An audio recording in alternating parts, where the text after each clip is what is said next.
वृंदावन धाम की मिट्टी का चमत्कार। श्री वृंदावन धाम में एक विरक्त संत रहते थे जिनका नाम पूज्य श्री देवदास जी महाराज था। श्री देवदास जी महाराज ने अपने जीवन में किसी भी वस्तु का संग्रह नहीं किया।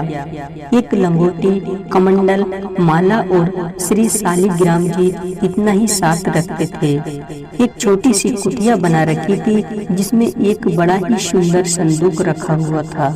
संत जी बहुत कम ही कुटिया के भीतर बैठकर भजन करते थे।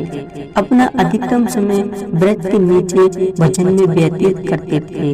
यदि कोई संत आ जाए तो कुटिया के भीतर उनका आसन लगा देते थे। एक समय वहाँ एक बदमाश व्यक्ति आया और उसकी दृष्टि कुटिया के भीतर रखी हुई उस सुंदर संदूक पर पड़ी।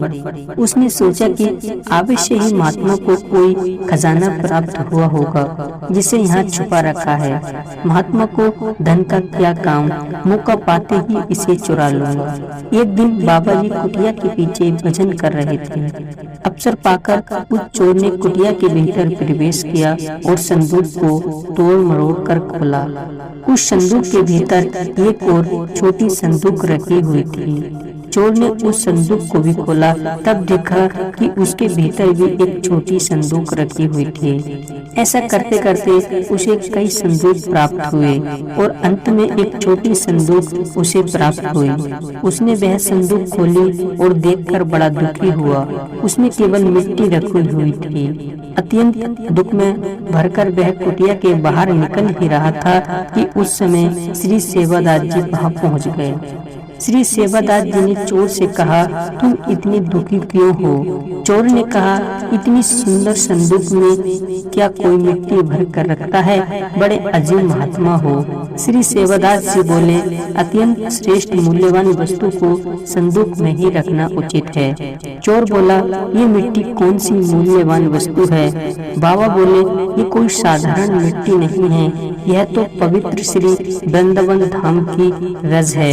यहाँ की रज के प्रताप से अनेक संतों ने भगवान श्री कृष्ण को प्राप्त किया है।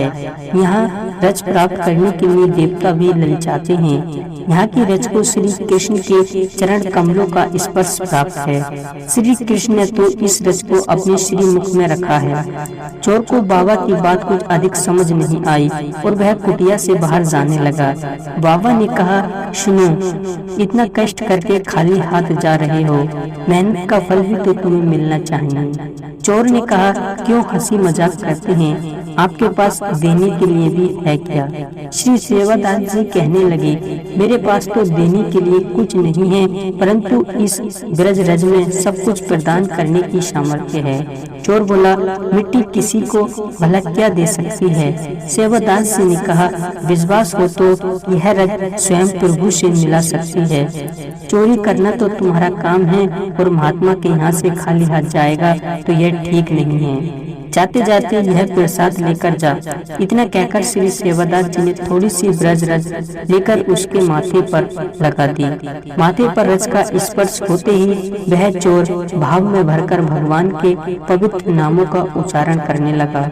उसका हृदय निर्मल हो गया और वह महात्मा के चरणों में गिर गया। महात्मा ने उसे हरिनाम जप और संत सेवा का उपदेश देकर उसका जीवन कृष्णमय बना दिया। यह है ब्रज की महत्वता।